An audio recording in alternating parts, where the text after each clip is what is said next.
다 쫓아내지 못하였더라. 하나님의 백성이 약속의 땅 입성은 오직 하나님의 전적인 은혜에 의해서만 완료가 된다는 것을 보여주면서 인간의 무력함과 불가능함, 타락함을 낱낱이 고발하는 책이 사사기입니다. 그래서 인간은 스스로를 구원할 능력이 없으며 그 자기의 실력을 낱낱이 깨닫고 오직 그리스도와 십자가만 의지하고 붙들어야 합니다. 이것이 사사기입니다. 아간 사건 복습, 조금 남겼더라. 성경 읽는 관점을 180도 바꾸어야 우리가 성경을 볼 때 본문에서 내가 어떤 교훈을 얻어서 이 훌륭한 유인들처럼 살아낼까, 이런 관점으로 성경을 보시면 그것은 성경을 완전히 거꾸로 보는 것입니다. 그게 아닙니다. 성경은 우리는 하나님의 열심 앞에서 어떻게 무력한 죄악된 자로 폭로되는가, 그리고 하나님은 그걸 어떠한 은혜로 덮으시는가의 관점에서 봐야지, 내가 성경에서 삶의 교훈을 얻어내서 그대로 한번 살아보겠다 하면 마치 위인전 읽듯이 이런 관점에서 읽으면 큰 오산입니다. 성경은 그런 교훈책, 위인전, 도덕책이 아닙니다. 성경은 예수에 관해서만 얘기하고 있기 때문입니다. 그런 책들과는 완전히 거꾸로 읽으셔야 합니다. 지난 시간에 아간 사건에 관해 공부했는데, 우리는 아간의 사건을 통해서 인간이란 존재들이 왜 하나님의 진노를 받아서 멸망을 하게 되는지에 대한 개괄적인 답을 얻었습니다. 즉, 인간은 마치 아담과 같이 절대 하나님의 계명에 순종할 수 없는 불완전 덩어리 존재라는 것입니다. 원래 인간은 하나님만 절대적으로 의존해서 그분의 뜻대로 살아야만 하는 존재였는데, 그런 하나님의 절대 의존적 존재들이 하나님 이외에 다른 것들에 마음을 두고 하나님을 전적으로 의지하지 않는 죄를 범할 때 하나님은 진노하십니다. 아간은 조금 감추었습니다. 아간이 여리고 성에서 아마 전리품을 많이 거두었을 것입니다. 그런데 거의 다 바치고 조금 자기 장막에 감춘 것입니다. 여호수아 7장 21절에 내가 노력한 물건 중에 외투 한 벌과 은 200세겔과 50세겔 중의 금덩이 하나를 보고 탐내어 취하였나이다. 아간이 전쟁을 하면서 그 정도만 빼앗지 않았을 것입니다. 아간이 탈취한 전리품만 해도 엄청났을 것입니다. 그런데 그 중에 일부만 조금 감춘 것입니다. 아나니아와 삽비라도 조금 감춘 것입니다. 그 값 중에서 얼마를 감추매 그 아내도 알더라. 성경의 이런 사건들은 그 조금이 절대 용납 안 된다는 것을 보여줍니다. 그래서 야고보가 가르치는 바는 이렇습니다.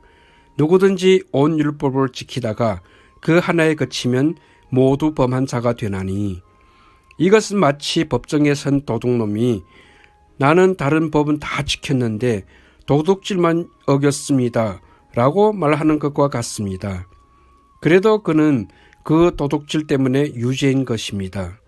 그렇게 하나님 절대 의존적 존재들이 다른 것들에 조금이라도 마음을 두고 하나님을 전적으로 의지하지 않, 그게 죄입니다. 그 죄를 범할 때 하나님은 진노하십니다. 그걸 아간의 사건이 보여준 것입니다. 아간은 절대 자기 의를 주장할 수 없고 자기 의로는 구원 못 받는다는 것입니다. 하나님 앞에서 절대 자기 의를 드러내지 말라는 것입니다. 아간의 사건에서도 그런 면을 보여주는 것입니다. 아간이 조금 감추었는데 그것도 절대 안 된다는 것입니다. 그래서 아간을 죽이는 것입니다. 그러니까 우리는 인간의 이야기를 통해서 아간과 같은 사람이 되지 말자라는 교훈을 얻는 게 아니라, 우리는 모두 인간이라서 하나님의 은혜가 아니면 돌무더기 심판을 받아야 하는 자들인데, 그렇게 돌무더기에 불과한 자들이 하나님의 은혜로 돌무더기에서 하늘의 백성으로 새롭게 창조되는 것, 그것이 복음입니다. 바로 그 메시지를 읽어내야 합니다.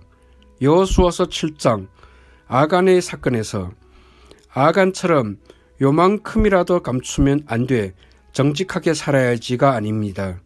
사실 인간은 죽는 날까지 감추는 존재입니다. 죽는 날까지 그렇게 자기를 사랑합니다. 죽는 날까지 인간은 육신을 입고 있는 한 하나님을 온전히 사랑할 수 없습니다. 그래서 우리는 자기가 죽고 그리스도를 겸허히 의지해야 하는 것입니다. 그럼 그리스도만 의지하고 자기 마음대로 살아도 되는가? 물론 아닙니다. 그리스도를 의지한 사람에게는 내면의 변화가 일어나 천국의 삶을 지향하게 되어 있습니다. 다 쫓아내지 못하고 조금 남겼더라.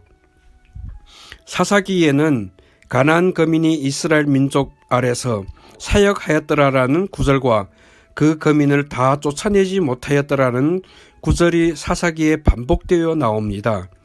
본문 사사기 1장 19절에서 2장 4절은 아간 사건과 똑같은 일이 반복해서 나타납니다. 아간이 조금 숨겼듯이 유다 지파를 비롯한 이스라엘 12지파가 가나안을 정복해 들어가는데 한 지파도 빠짐없이 동일하게 원래 거민 가나안 지파를 조금씩 남겨두었습니다. 왜 이스라엘이 가나안 지파들을 다 몰아내지 않았는지 그 이유는 크게 두 가지입니다. 1. 그들을 종처럼 부리기 위함이었습니다.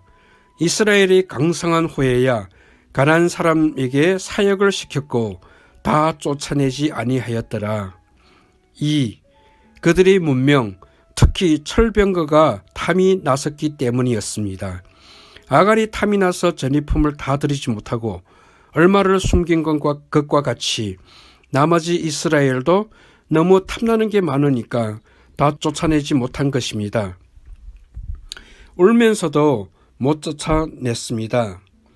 사사기 2장 서두에 하나님은 천사를 보내어서 가나안 사람들을 다 쫓아내지 못한 이스라엘을 책망하십니다. 2장 2절 너희는 이 땅 거민과 언약을 세우지 말며 그들이 단을 헐라 하였거늘 너희가 내 목소리를 청종치 아니하였도다. 그러함은 어찌미뇨. 이 땅 거민과 언약을 세우지 말라는 말은 다 죽이라는 명령이었습니다. 그러나 그 명령을 지키지 못했다는 것입니다. 그러자 이스라엘 백성들이 엉엉 울었다고 했습니다. 아까워서 울은 것입니다. 여호와의 사자가 이스라엘 모든 자손에게 이 말씀을 이르매 백성이 소리를 높여 운지라. 자기들은 다 목적이 있어서 남겼는데 하나님이 자꾸 다 죽이라고 그러시니까 이스라엘 전체가 아까워서 엉엉 울었습니다. 오늘날 우리도 마찬가지입니다. 가나안, 우상, 세상, 물질, 쾌락 이런 것들 울면서도 못 쫓아냅니다. 95% 쫓아내어도 5%는 남겨둡니다. 쫓아낼 의지가 부족했습니다. 사사기 1장 28절에서는 이스라엘이 가나안 거민들에게 사역을 시키기 위해 다 쫓아내지 않았다고 기록되어 있습니다. 이스라엘이 강성한 후에야 가나안 사람에게 사역을 시켰고 다 쫓아내지 아니하였더라. 1장 28절에서 36절까지 12지파가 모두 다 마찬가지였습니다. 다 쫓아내지 아니하였습니다. 다른 곳에서는 쫓아내지 못했다고 기록하고 있습니다. 사사기 1장 19절에 여호와께서 유다와 함께 하신 고로 그가 산지 거민을 쫓아냈었으나 골짜기 거민들은 철병거가 있으므로 그들을 쫓아내지 못하였으며 1장 21절 베냐민 자손은 예루살렘에 거한 여부스 사람을 쫓아내지 못하였으므로 여부스 사람이 베냐민 자손과 함께 오늘날까지 예루살렘에 거하더라. 1장 27절 므낫세가 벳산과 그 향리의 거민과 다낙과 그 향리의 거민과 돌과 그 향리의 거민과 이블르암과 그 향리의 거민과 무기또와 그 향리의 거민들을 쫓아내지 못하며 가나안 사람이 결심하고 그 땅에 거하였더니 쫓아내지 않은 것과 쫓아내지 못한 것은 엄연히 다릅니다. 그러나 본질은 똑같습니다. 아까워서 남긴 것입니다. 가나안 거민을 괜히 다 죽이느니 조금 남겨서 청소, 나무 패기, 자비를 시켰던 것이고, 또 아래에 설명이 나오지만 가나안의 철병거가 너무 아름다워서 다 진멸할 수 없었던 것입니다. 그들을 다 쫓아내고 다 죽이기가 아까우니까 괜히 우리가 못 쫓아내었다고 변명하는 것입니다. 그러면 내 인생에 적용해 볼 때 내가 마땅히 쫓아내고 버려야 할 우상들을 나는 쫓아내지 못한 것인가, 쫓아내지 않은 것인가? 둘 다입니다. 쫓아내기가 사실 싫은 것입니다. 너무 매력적이니까. 가나안의 철병거가 너무 매력적이었습니다. 여호와께서 유다 지파와 함께 하셨음에도 불구하고 골짜기 거민들은 철병거가 있어서 쫓아내지 못했다고 했습니다. 사사기 1장 19절에 여호와께서 유다와 함께 하신 고로 그가 산지 거민을 쫓아내었으나 골짜기 거민들은 철병거가 있으므로 그들을 쫓아내지 못하였으며, 그렇다면 철병거가 여호와보다 더 강하다는 얘긴가? 물론 아닙니다. 여기서 철병거는 이스라엘 사람들에게 무서운 것으로 등장하는 것이 아니라 이스라엘 사람들에게 매력적인, 요즘 말로 최신 유행 자동차였습니다. 당시 이스라엘은 아직 청동기 문명이었습니다. 그리고 가나안에는 이미 철기 문화가 발달해 있었습니다. 철병거가 있었습니다. 그러니까 그것 다 쫓아내고 다 진멸해 버리기에는 너무 아까웠습니다. 매력적이었습니다. 그래서 다 쫓아내지 못한 것입니다. 그 철병거가 너무 매력적이어서 그것을 만들 수 있는 가나안 족속을 남긴 것입니다. 그래서 나중에 이스라엘은 그 철병거를 사용하게 됩니다. 본문에는 철병거만 나오지만 다른 매력들도 있었을 것입니다. 특히 바알 우상 숭배에 이스라엘이 쉽게 빠지는 이유는 거기에는 오늘날의 무슨 광란의 축제와 같은 세상 매력이 있었기 때문이었습니다. 오늘 우리도 마찬가지입니다. 세상의 매력이 너무 강하니까 못 쫓아냅니다. 하나님의 은혜가 충만히 임하지 않으면 가나안의 그 매력보다 절대로 하나님을 더 사랑하지 못합니다. 하나님의 은혜가 충만히 내리지 않으면 보이지 않는 하나님보다 이 세상 매력을 더 사랑하게 되어 있습니다. 괜히 하나님만 사랑할 수 있는 척 하지 마시라. 여호와와 더불어 전쟁을 치르는 유다 족속이 그 철병거가 너무 매력적이니까 다 쫓아내라는 하나님 명령에 불순종할 정도였습니다. 그래서 여호와의 사자가 나타나 그들을 꾸짖었습니다. 너희가 안 쫓아내면 나도 그들을 안 쫓아내어 그들이 너희 옆구리의 가시와 올무가 되리라. 그러자 이스라엘 백성들이 슬퍼서인지 부끄러워서인지 어쨌든 엉엉 울었다고 성경에 나옵니다. 이게 쫓아내기 싫은 만큼 매력적이라서 쫓아내지 못한 것입니다. 엉엉 울면서도 절대 우리가 세상을, 그 우상을 손에서 놓지 못합니다. 못 버립니다. 못 쫓아냅니다. 해석 및 적용. 인간은 다 못 쫓아낸다. 조금 남기는 죄인들입니다. 인간의 무능함과 죄악성을 사사기를 읽으면서 폭로당해야 합니다. 결국에는 하나님이 진멸하라고 하신 그 세상 것들이 너무 좋아서 두고두고 사용하고 사역시키기 위해서 이스라엘이 자발적으로 남겨둔 것임을 오늘 본문이 보여줍니다. 그런데 그게 결국은 옆구리의 가시와 우상 숭배의 올무가 됩니다. 결국 손해인 것입니다. 하나님 나라 백성들은 하나님만 사랑하고 하나님만 의지해야 하는 존재들입니다. 그런데 우리 현실은 그렇게 밥 먹듯이 쉽지 않습니다. 너무나 매력적인 가나안이 있기 때문입니다. 울면서도 못 버리는 그 철병거가 있기 때문입니다. 그러므로 나는 하나님만 사랑할 수 있는 자가 도저히 될 수 없기 때문에 하나님이 무슨 다른 방도를 마련하실 수밖에 없구나를 여기서 배우셔야 합니다. 여러분이 이 세상에서 좀 더 착하게 살고 좀 못되게 살고 이런 도덕성이 하나님께서는 아무런 문제가 되지 않습니다. 하나님이 그것 갖고 여러분이 천국 지옥 안 가릅니다. 내가 내 본성적 불의를 아느냐? 그러므로 내가 내 은혜를 아느냐? 내가 십자가를 아느냐? 그 믿음을 물으십니다. 너는 내 힘으로 온전함을 이룰 수 없다. 그것을 깨닫고 자신의 공로를 버리고 오직 십자가의 공로만 붙들어라. 하나님은 당신의 백성들에게 가나안 정복 전쟁을 통해서 바로 이것을 가르치고 싶으셨습니다. 단순히 이스라엘 백성들이 도움을 얻어서 가나안 거민을 쫓아내는 것이 최종 목적이 아니었습니다. 여러분이 갖고 있는 매력적인 철병거들은 무엇입니까? 돈, 자식, 명예, 사업 등 여러 가지가 있습니다. 하나님은 반드시 여러분의 인생 속에서 그게 부질없고 덧없는 것임을 분명히 가르쳐 주기 원하십니다. 여러분이 많이 가진 상태이든지 혹은 여러분이 아무것도 없는 상태이든지 혹은 한때는 많이 가졌다가 지금 홀랑 다 털린 상태이든지 하나님은 여러 가지 방법을 통하여 그것들의 부실 없음을 반드시 가르쳐 주십니다. 그게 우리 신앙 생활입니다. 그러니까 하나님은 당신의 백성들에게 저주받은 그 애굽에서 살게 하셨다가 광야 거쳐서 가나안 땅으로 들여보내시면서 애굽의 허무맹랑함, 가나안의 부질없음을 다 가르치는 것입니다.